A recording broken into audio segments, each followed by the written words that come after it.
It's a Minimalist Monday edition of Optimal Living Daily, episode 444, Everything That I Own, My 288 Things, by Joshua Fields Millburn of Minimalists.com, and I'm Justin Malik, your very own personal narrator. This is where I read to you just like an audiobook, usually from blogs, but sometimes from books. And today is Minimalist Monday, so why not feature the blog of some of the most well-known minimalists, the Minimalists. They actually donated 60 books to this podcast, and I'll be giving away one tomorrow night. So make sure you're on my free mailing list at oldpodcast.com if you want to be entered. But for now, let's get to the post as we optimize your life. Everything That I Own, My 288 Things, by Joshua Fields Millburn of Minimalists.com. As a minimalist, I own more than you might think. Although this essay is a somewhat parodic interpretation of my friend Dave Bruno's 100 Thing Challenge, it is not entirely about counting your stuff. Rather, I'd like to touch on the idea of being conscious about what we do own by appreciating what we already have. Other minimalists have taken the counting challenge to the extreme. Among these brave souls are Colin Wright and his 51 things, Leo Babauta and his 50 things, Tammy Strobel and her 72 things, and Nina Yao and her very impressive 47 things. But if minimalism were a game in which the person with the fewest things wins, then you can consider me a loser before the opening bell.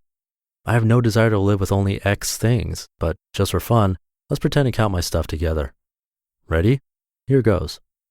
Unlike many folks who count their possessions, I literally counted everything I own, including things like the clock on the wall, my toothbrush, photo frames, my solo oven mitt, the trash can under the sink, salt and pepper shakers, cooking utensils, and even that metal thing in the shower that holds shampoo. I even counted items that other people leave off their lists, my couch, chairs, dining table, and other furniture, because they're considered shared items. I live by myself, so these things needed to be counted. But, of course, just like some of our aforementioned counting friends, I cheated. Yes, I cheated by grouping many things into sets. My underwear counts as one thing, right? My clothes hangers are only one item, obviously. And food, yep, that's one item too, because, why not? Books? Yeah, let's count those piles of books as one thing. My game, my rules. Let's be clear, I don't plan on owning 50 or 100 things, and while I started this experiment as a joke, I also wanted to count my stuff so I could, in all honesty, get rid of any superfluous or unused items. As I started counting, I discovered that when you write down everything you own, it puts everything into a different perspective and helps us realize we can jettison so many things we don't use but we're holding on to just in case. After getting rid of tens of thousands of items last year, 2009, I ended up counting 288 items today, December 2010. Does 288 not sound very minimalist to you? Me either, especially because I cheated. But I challenge you to count your stuff and be honest when counting it. I bet you have much more than you think. According to the Los Angeles Times, the average American household has more than 300,000 items in it. With only 288 items, my apartment looks like this, and there's a picture of his home which looks nice and clean and minimal. By the way, my place always looks this way. I didn't have to clean it up to take this picture. Another benefit of minimalism, less stuff to clean. Below is a list of my 288 items, everything I own. Note, I originally wrote down every single item individually, but it made for a very long and boring list. So for the sake of attenuation, I shortened the categories by adding a count with examples of items underneath each category. Life tools and accessories, 33 items, including my car, guitar, books, hairbrush, toothbrush, etc. Consumables, 5 groups of items, including food, cleaning supplies, hygiene supplies, office supplies, and paper goods. Kitchen items, 19 items, including pots, pans, utensils, coffee maker, toaster, oven mitt, etc. Bathroom items, 6 items, including my bathroom scale, rugs, trash can, shower caddy, etc. Electronics, 10 items, including my BlackBerry, MacBook, printer, iPod, etc. Furniture, 18 items, including my bed, couch, coffee table, desk, chairs, etc. Decorations, 14 items, including decorative plants, artwork, digital picture frames, wall clock, etc. Casual clothes, 79 items, including jeans, hoodies, t-shirts, button-down shirts, etc. Dress clothes, 50 items, including suits, ties, dress shirts, etc.